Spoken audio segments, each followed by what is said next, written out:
ನಮ್ಮ KM Vinay, Savita, Lakkappa, Chetan, Sudarshan, Savita, Nagaraju, KM Maheshwarappa, Devananda, ಕಲ್ವಡ್ Rudrappa, ಈ ಕೆಲವು ಮುಖಂಡಗಳ ಹೆಸರನ್ನ ಬರೆದಿದ್ದಾರೆ. ಇಲ್ಲಿ ಅನೇಕ ಮುಖಂಡಗಳಿದ್ದಾರೆ. ನಾನು ಅವರಿಂದಲೇ ಹೆಸರನ್ನ ಗುರುತಿಸಿ ಹೇಳಲಿಕ್ಕೆ ಸಾಧ್ಯ ಇಲ್ಲ. ನನಗೆ ಈಗ 91 ವಯಸ್ಸು. ನಾನು ಈ ರಾಜ್ಯದಲ್ಲಿ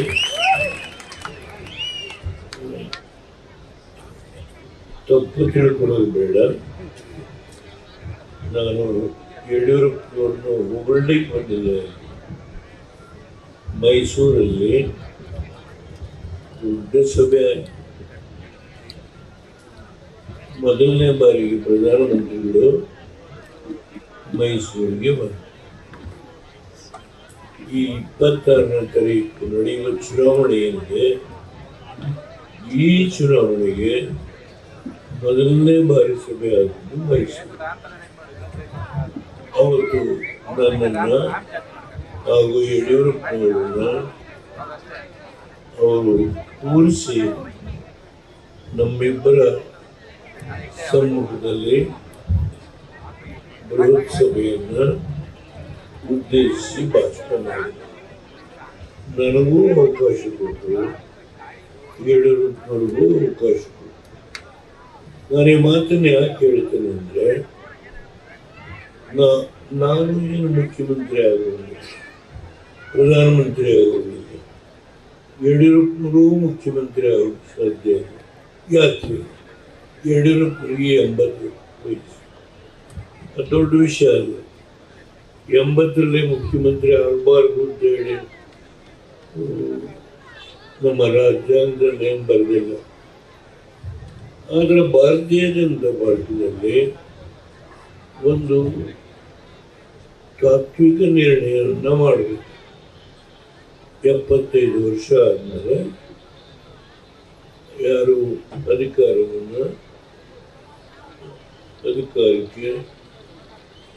ಅವ್ರಿಗೆ ಅವಕಾಶ ಮಾಡಬಾರದು. ಇದಕ್ಕೆ ಉದಾಹರಣೆ ಪ್ರಮೋದ್ ಮಹಾಜನ್. ಅತ್ಯಂತ ಎತ್ತರಕ್ಕೆ ಇದ್ದಂತೆ ಸ್ಪೀಕರ್ ಅವರು, ಅವ್ರಿಗೆ 75 ಆಯಿತು, ಮತ್ತೆ ಅವ್ರಿಗೆ ಅವಕಾಶ ಕೊಡಲಿಲ್ಲ. ಅದೇ ಹಿನ್ನೆಲೆಯಲ್ಲಿ ಇವತ್ತು ಹಿರಿಯರಾದ ಯಡಿಯೂರಪ್ಪನವರಿಗೆ ಈ ರಾಜ್ಯದ ಉದ್ದಗಲಕ್ಕೂ ಹೋರಾಟ ಮಾಡಿ ಇಡೀ ಜನತೆಯ ಸಮಸ್ಯೆಯನ್ನು ಇವತ್ತು ಅರ್ಥ ಮಾಡಿಕೊಂಡಿರ್ತಕ್ಕಂಥ ಮುತ್ಸದ್ದಿ ರಾಜಕಾರಣಿ ಯಡಿಯೂರಪ್ಪನವರು, ಅವರು ಮುಖ್ಯಮಂತ್ರಿ ಆಗೋಕ್ಕೆ ಅವಕಾಶ ಆ ಪಕ್ಷದ ನಿಯಮದಿಂದ ಆತಂಕ ಇದೆ. ಅವ್ರಿಗಿರ್ತಕ್ಕಂಥ ಜನಬೆಂಬಲ, ಸಾಮರ್ಥ್ಯ, ಹೋರಾಟ ಮಾಡುವ ಕಿಚ್ಚು ಇವತ್ತು ಅವರ ಹೃದಯದಲ್ಲಿ ಆಳವಾಗಿ ಬೇರು ಅಂತ ಒಬ್ಬ ವ್ಯಕ್ತಿ ಇವತ್ತು ನನ್ನ ಪಕ್ಕದಲ್ಲಿ ಕೂತು ಕಡೂರು ಲೋಕಸಭಾ ಕ್ಷೇತ್ರದಲ್ಲಿ ನಿಂತಿರುವ ಅಭ್ಯರ್ಥಿ JDS ಪ್ರಜ್ವಲ್ ರೇವಣ್ಣ. ನಮಗೆ 3 ಸ್ಥಾನ ಕೊಟ್ಟಿದ್ದಾರೆ. ಒಂದು ಕೋಲಾರ, ಒಂದು ಮಂಡ್ಯ ಕುಮಾರಸ್ವಾಮಿ, ಇಲ್ಲೇ ಪ್ರಜ್ವಲ್ ರೇವಣ್ಣ. ನಾನು ಮೈಸೂರು ಸಭೆಯಲ್ಲಿ ನಾವು ಇಬ್ಬರು ಒಟ್ಟಿಗೆ ಇದ್ದೀವಿ. ಅದಾದಮೇಲೆ ಮೊನ್ನೆ ಚಿಕ್ಕಬಳ್ಳಾಪುರದಲ್ಲಿ ಸಭೆ ಆಯಿತು. ಅಲ್ಲಿ ಡಾಕ್ಟರ್ ಸುಧಾಕರ್ ನೀನು ಬರಬೇಕು ಅಂತ ನನಗೆ ಕರೆದು, ಯಡಿಯೂರಪ್ಪನವರು ಬೆಂಗಳೂರಲ್ಲಿ, ನಾನು ಚಿಕ್ಕಬಳ್ಳಾಪುರ, ನೀನು ಆ ಸಭೆ ಅಡ್ರೆಸ್ ಮಾಡಬೇಕು. ನಾನು ಹೋಗಿದ್ದೆ. ಚಿಕ್ಕಬಳ್ಳಾಪುರದಲ್ಲಿ ಡಾಕ್ಟರ್ ಸುಧಾಕರ್ ಅವರ ಪರವಾಗಿ ಸಭೆ ಅಡ್ರೆಸ್ ಮಾಡಿದರು. ಅನೇಕ ಜನ ಈ ಸಭೆಯಲ್ಲಿ ಕೂತಿರುವರು ನಾನು ಚಿಕ್ಕಬಳ್ಳಾಪುರದಲ್ಲಿ ಏನು ಹೇಳಿದೆ ತಾವು ವೈರಲ್ ಆಗಿದೆ, ಗಮನಿಸಿರ್ಬೋದು. ಪ್ರಧಾನಮಂತ್ರಿಗಳಿಗೆ ಒಂದು ಮಾತನ್ನ ಹೇಳಿದೆ, ನಾವು 28ಕ್ಕೆ 28 ಸ್ಥಾನವನ್ನ ಗೆಲ್ಲಿಸ್ಕೊಡ್ತೇವೆ. ಈ ಮಾತನ್ನು ಹೇಳಿ ಯಾವ ಯಡಿಯೂರಪ್ಪರು ಎತ್ತಿನೊಳೆ ಪ್ರಾಜೆಕ್ಟು ಅವ್ರ ಕಾಲದಲ್ಲಿ ಆಯಿತು, ಆ ನೀರು ಕೋಲಾರಕ್ಕೆ ಬರೋದಿಲ್ಲ, ಚಿಕ್ಕಬಳ್ಳಾಪುರಕ್ಕೆ ಬರೋದು. ಇನ್ನೂ ಅದರ ಕಾರ್ಯಕ್ರಮ ನಾನು ಮಾತಾಡಕ್ಕೆ ಹೋಗಿಲ್ಲ. ಏನೇನು ಅಕ್ರಮಗಳನ್ನು ಮಾಡಿದ್ದಾರೆ ಮಹಾನಾಯಕರು. 8,000 ಕೋಟಿಗೆ ಮಂಜೂರಾದಂಥ ಒಂದು ಎತ್ತಿನೊಳೆ ಪ್ರಾಜೆಕ್ಟ್ 23,000 ಕೋಟಿ ಆಗಿದೆ. ನೀರು ಕೋಲಾರಕ್ಕೆ ಬರೋದು, ಚಿಕ್ಕಬಳ್ಳಾಪುರಕ್ಕೆ ಬರೋದು, ಇದು ವಾಸ್ತವ ವಿಷಯ. ಆದ್ದರಿಂದ ನಾನು ಚಿಕ್ಕಬಳ್ಳಾಪುರದಲ್ಲಿ ಮಾತಾಡುವಾಗ ಮೋದಿಯವರಿಗೆ ವಿನಂತಿ ಮಾಡಿದೆ, ಇವತ್ತು ಕರ್ನಾಟಕದಲ್ಲಿ ಕುಡಿಯುವ ನೀರಿನ ಸಮಸ್ಯೆ 29 ತಾಲೂಕು ಕಡೂರು ಸರಿ, ನನಗೆ ಗೊತ್ತಿದೆ ಏನು ಅಂತ ಹೇಳಿ. ಇವತ್ತು 29 ತಾಲೂಕು, 9 ಜಿಲ್ಲೆ, ತುಮಕೂರು ಇರ್ಬೋದು, ಚಿಕ್ಕಮಗಳೂರು ಇರ್ಬೋದು, ಮಂಡ್ಯ ಇರ್ಬೋದು, ಮೈಸೂರು ಇರ್ಬೋದು, ಹಾಸನ ಇರ್ಬೋದು, ಕೋಲಾರ ಇರ್ಬೋದು, ಚಿಕ್ಕಬಳ್ಳಾಪುರ ಇರ್ಬೋದು, ರಾಮನಗರ ಇರ್ಬೋದು, ಮೈಸೂರು ಇರ್ಬೋದು, ಚಾಮರಾಜನಗರ ಇರ್ಬೋದು, ಮಡಿಕೇರಿ ಇರ್ಬೋದು, 9 ಜಿಲ್ಲೆಗಳು, 27 ತಾಲೂಕು ಕುಡಿಯುವ ನೀರಿಲ್ಲ, ಕಿತ್ತಾಡ್ತಾ ಇದ್ದಾರೆ. ಬೆಂಗಳೂರಲ್ಲಿ ಈ ಲಾರಿಲಿ ಮಾರಾಟ ಮಾಡತಕ್ಕಂಥ ದಂಧೆ ತಡೆಗಟ್ಟಕ್ಕಾಗಲಿಲ್ಲ. ದೊಡ್ಡದಾಗಿ ಮಾತಾಡಿದೆ. ನಾನು ಭ್ರಷ್ಟಾಚಾರದ ಬಗ್ಗೆ ಮಾತಾಡಿದೆ, ಬಹಳ ಸಾರಿ ಮಾತಾಡಿದ್ದೇನೆ. ಬಹುಶಃ ನನ್ನ 62 ವರ್ಷ ರಾಜಕೀಯ ಜೀವನದಲ್ಲಿ ಇಷ್ಟು ಕೆಟ್ಟ ಭ್ರಷ್ಟಾಚಾರ ಮಾಡತಕ್ಕಂಥ ಸರ್ಕಾರ ನಾನು ನೋಡಲಿಲ್ಲ. ಮುಂದೆ ಖಂಡಿತ ಅಂತ ಸರ್ಕಾರ ಬರಲಿಕ್ಕೆ ಮಹಾಜನತೆ 24 ತಾರೀಕು ಚುನಾವಣೆ ಆದಮೇಲೆ ಇದು ಅಂತ್ಯ ಮಾಡಬೇಕು ಅನ್ನೋದು ನಮ್ಮ ಇಬ್ಬರ ಗುರಿ ಇರ್ತದೆ. ಇಂಥ ಸರ್ಕಾರ ಬರಬಾರದು. ಈ ರಾಷ್ಟ್ರದ ಸಂಪತ್ತನ್ನು ಲೂಟಿ ಮಾಡಿ ರಾಜಸ್ಥಾನದ ಚುನಾವಣೆ, ಮಧ್ಯಪ್ರದೇಶ ಚುನಾವಣೆ, ಛತ್ತೀಸ್ಗಢದ ಚುನಾವಣೆ, ಈ ರಾಜ್ಯದ ಸಂಪತ್ತನ್ನು ಲೂಟಿ ಮಾಡಿ ಕಳಿಸಿ. ನೀವು ಮೋದಿಯವರು 10 ವರ್ಷ ಪ್ರಧಾನಮಂತ್ರಿ ಆಗಿದ್ದಾರೆ, ಅವ್ರ ಬಗ್ಗೆ ಲಘುವಾಗಿ ಬಳಸುವ ಭಾಷೆ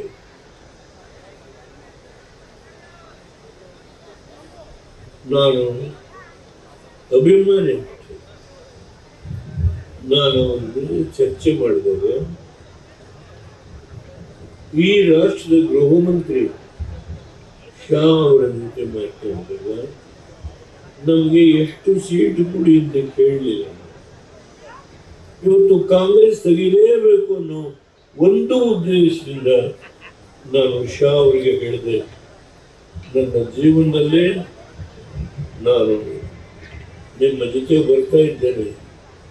ಈ ರಾಷ್ಟ್ರದಲ್ಲಿ ಇಂತಹ ಒಂದು ಕೆಟ್ಟ ಸರ್ಕಾರ ನಮ್ಮ ರಾಜ್ಯದಲ್ಲಿ, ಇಲ್ಲಿಯ ಸಂಪತ್ತನ್ನು ಎಲ್ಲ ಕಡೆ ಚುನಾವಣೆಗೆ ಕಳಿಸ್ತಾರೆ. ಅವರೆಷ್ಟು ಬಾಚಿಸ್ತಾರೋ ಗೊತ್ತಿಲ್ಲ, ಅದರ ಬಗ್ಗೆ ಚರ್ಚೆ ಬೇಡ. ನನಗೆ ದಯಮಾಡಿ ನಿಮ್ಮೆಲ್ಲರಲ್ಲಿ ವಿನಂತಿ ಮಾಡ್ತೀನಿ, ಮೋದಿಯವರು ಈ ರಾಷ್ಟ್ರದಲ್ಲಿ ವಿಶ್ವದ ಒಬ್ಬ ನಾಯಕನಾಗಿ ಬೆಳೆದವರು ಒಬ್ಬರೇ ಒಬ್ಬರು, ಅವರು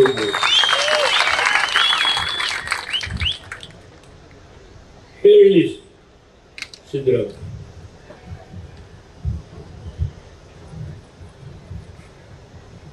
ಇಂಥವರು ಪ್ರಧಾನಮಂತ್ರಿ ಆಗಲಿಕ್ಕೆ ಲಾಯಕ್ಕಿದ್ದಾರೆ INDI ಅನ್ನೋ ಮಾತನ್ನ ನಮ್ಮ ಕರ್ನಾಟಕದ ಮುಖ್ಯಮಂತ್ರಿ ಹೇಳಿ ನಾನು ತಲೆದ ಮಮತಾ ಬ್ಯಾನರ್ಜಿ ಹೇಳ್ತಾರೆ ಕಾಂಗ್ರೆಸ್ಗೆ ಟಿಕೆಟ್ ಕೊಡಬೇಡಿ ಅಂತ, ವೋಟ್ ಕೊಡಬೇಡಿ.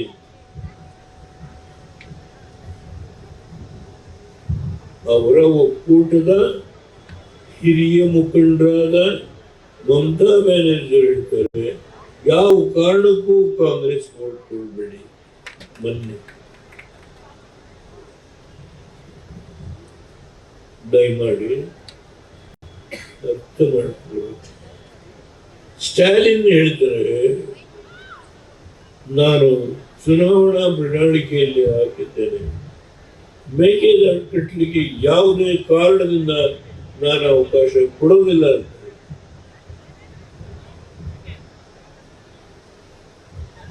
ಮನಮೋಹನ್ ಸಿಂಗ್ ನನಗೆ ಕೈಯಿಂದ ನನ್ನ ಕಣ್ಣೀರು ಉಳಿಸ್ಕೊತಾ ಇದ್ದೀನಿ. 4 ಜನ ಕಾಂಗ್ರೆಸ್ ಮಂತ್ರಿಗಳು, ಕೃಷ್ಣ ಖರ್ಗೆ, ವೀರಪ್ಪ ಮೊಯ್ಲಿ, ಮುನಿಯಪ್ಪ, ನಮಗೆ ಕುಡಿಯುವ ನೀರಿಗೆ ಅವಕಾಶ ಮಾಡಿದ್ರು. ಮನಮೋಹನ್ ಸಿಂಗ್ ಬಂದು ಹೇಳ್ತಾರೆ 1 ವರ್ಷ ಇದೆ ದೇವೇಗೌಡ್ರೆ, ನನ್ನ ಸರ್ಕಾರ ಹಲವಾರು ಭ್ರಷ್ಟಾಚಾರದ ಆಪಾದನೆಯನ್ನು ಹೊಂದಿ ನಮ್ಮ ಪಕ್ಷದ ಶಕ್ತಿ ಕುಂದಿದೆ, 1 ವರ್ಷ ಇದೆ, ಏನಾದರೂ ಮಾಡಿ. ತಮಿಳುನಾಡಿನ 40 MP ಗಳಿದ್ದಾರೆ, ಅವರಿಂದ ಸರ್ಕಾರ ಉಳಿಸಿಕೊಂಡು ಏನಾದರೂ ಈ ಕಾಂಗ್ರೆಸ್ ಪಕ್ಷದ ಘನತೆಯನ್ನ ಸ್ವಲ್ಪ ಮಟ್ಟಿಗೆ ನಾನು ಇಂಪ್ರೂವ್ ಮಾಡಲಿಕ್ಕೆ ಸಾಧ್ಯವ ಅನ್ನೋ ಒಂದಕ್ಕೆ ಪ್ರಯತ್ನ ಮಾಡ್ತಾ ಇದ್ದೀನಿ. ನೀವು ಕಾವೇರಿ ವಿಷಯ ಕೋರ್ಟಲ್ಲಿ ಏನಾದರೂ ಮಾಡ್ಕೊಳ್ಳಿ ಅಂತ ಹೇಳಿ. ಇದು ಸತ್ಯಾಂಶ. ಅದನ್ನು ನಾನು ಪರೀಕ್ಷೆಯಿಂದ ಮಾತಾಡಲಿಕ್ಕೆ ಇವತ್ತು ನಾನು ಯಡಿಯೂರಪ್ಪ ಇಬ್ಬರು ಒಟ್ಟಿಗೆ ಸೇರಿದ್ದು 28 ಸ್ಥಾನಗಳನ್ನ ಗೆಲ್ಲಬೇಕು ಅನ್ನೋ ಹುಚ್ಚು ನಮಗೆ. ನಾನೇನ ಇವತ್ತು ಕೋಲಾರ, ಚಿಕ್ಕಬಳ್ಳಾಪುರ, ತುಮಕೂರು, ಇಲ್ಲಿ ಮೂಡಿಗೆರೆ ನಾನು ತುಂಬಾ ಹೇಳಿದೆ, ದಯಮಾಡಿ ಕ್ಷಮೆ ಕೇಳಿ. ಈ ದೇಶವನ್ನ ಉಳಿಸುವ ವ್ಯಕ್ತಿ ಒಬ್ಬರೇ ಒಬ್ಬರು, ನರೇಂದ್ರ ಮೋದಿಯವರು. ಈ ಕೇವಲ ಯಾವುದೋ 5 ಗ್ಯಾರಂಟಿ, ಈಗ ಕಾಂಗ್ರೆಸ್ 25 ಗ್ಯಾರಂಟಿ ಹೇಳುತ್ತೆ. ಪರಿಶಿಷ್ಟ ಸಮಾಜಕ್ಕೆ ಇಟ್ಟಂತ ಹಣ 11,000 ಕೋಟಿ ನೀವು ಈ ಗ್ಯಾರಂಟಿಗೆ ಬಳಸ್ತೀರಿ.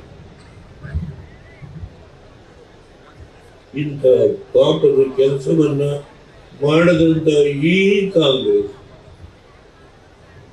ಪರಿಶಿಷ್ಟ ಸಮಾಜದ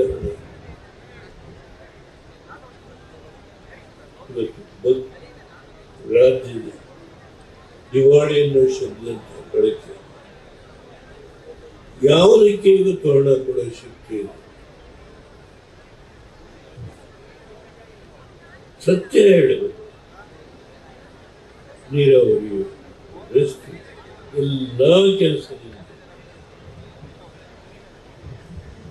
ಇಂಥ ಅತ್ಯಂತ ಭ್ರಷ್ಟ ಸರ್ಕಾರವನ್ನು ನನ್ನ ಜೀವನದಲ್ಲಿ ನಾನು ನೋಡಲಿಲ್ಲ.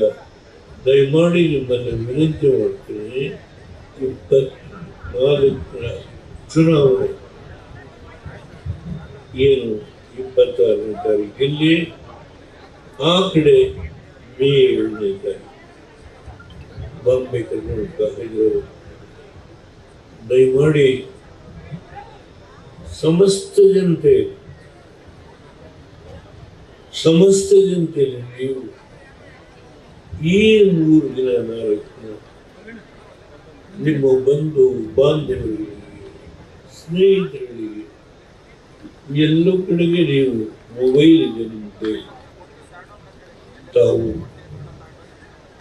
ಅವರಿಗೆ ಸ್ಪಂದಿಸಿ ಈ ಒಂದು ಕ್ಷೇತ್ರದಲ್ಲಿ ಅತ್ಯಂತ ಅಧಿಕ ಮತವನ್ನು ಗಳಿಸತಕ್ಕಂಥ ಶಕ್ತಿ ಬೆಳ್ಳಿ ಪ್ರಕಾಶ್ ಅವರು, ದತ್ತ ಅವರು, ಯಡಿಯೂರಪ್ಪನವರು, ದೇವೇಗೌಡರು, ರವಿಯವರು ಈ ಸಭೆಯಲ್ಲಿ ನಾವೇನು ಮಾತಾಡಿದ್ದೀವಿ, ರವಿಯವರು ತುಂಬ ಮಾತು, ಈಗ ಯಡಿಯೂರಪ್ಪನವರು ಮಾತಾಡೋರಿದ್ದಾರೆ. ಇದಾದ್ಮೇಲೆ ನಾವಿಬ್ಬರು ಹೊಳೆ ಬಿಡಬೇಕು. ಅವ್ರಿಗೆ ಪ್ರತಿ ನಿಮಿಷ ಅವರಿಗೆ ತುಂಬ ಅವಶ್ಯಕ ಇದೆ. ಅಲ್ಲಿಂದ ಅವರು ಮತ್ತೆ ಶಿವಮೊಗ್ಗ, ಅಲ್ಲಿಂದ ನನ್ನ ಮಾತನ್ನು ನಿಲ್ಲಿಸೋದಕ್ಕಿಂತ ಮುಂಚೆ ಮಾಧ್ಯಮ ಸ್ನೇಹಿತರಿಗೆ, ನೆರೆದಿರ್ತಕ್ಕಂಥ ಎಲ್ಲ ನನ್ನ ಅಣ್ಣ ತಮ್ಮಿದ್ರು, ಅಕ್ಕ ತಂಗಿಯರಿಗೆ, ನೀವು 26ನೇ ತಾರೀಕು ಪ್ರಜ್ವಲ್ ರೇವಣ್ಣ ಅವನ ಸಿಂಬಲ್ಲು ಕೆನೆಗೊತ್ತ ಮಹಿಳೆ ಬೆಳ್ಳಿ ಪ್ರಕಾಶ್ ಮನೆಗೆ ಹೋದಾಗ ನೋಡಿದಾಗ ನಿಮ್ಮೆಲ್ಲರ ಒಂದು ಶಕ್ತಿ ಮನೆ ಮನೆಯಿಂದ ಎಲ್ಲರನ್ನು ಕರೆತಂದು ಮತ ಹಾಕಿಸುವ ಮುಖೇನ 26ನೇ ತಾರೀಕು ಈ ಕ್ಷೇತ್ರದಿಂದ ನರೇಂದ್ರ ಮೋದಿಯವರಿಗೆ ಒಂದು ಸದಸ್ಯರನ್ನ ನಾವು ಕೊಡ್ತೇವೆ ಸಂಕಲ್ಪವನ್ನು ಮಾಡಬೇಕು. ಅದು ಪ್ರಜ್ವಲ್ ರೇವಣ್ಣ ನಂಬರ್ 2. ಅವ್ರಿಗೆ JDS BJP ಇದು NDA ಮಾಡಿ ನಿಮ್ಮೆಲ್ಲರಲ್ಲಿ ಕೈ ಮುಗಿದು ಪ್ರಾರ್ಥನೆ ಮಾಡಿ, ಸರ್ವರಿಗೆ ನನ್ನ ತಲೆಬಾಗಿ ನಮಸ್ಕಾರ ಮಾಡಿ ನನ್ನ ಮಾತನ್ನು ಮುಗಿಸ್ತೇನೆ. ಜೈ ಹಿಂದ್, ಜೈ ಭಾರತ್.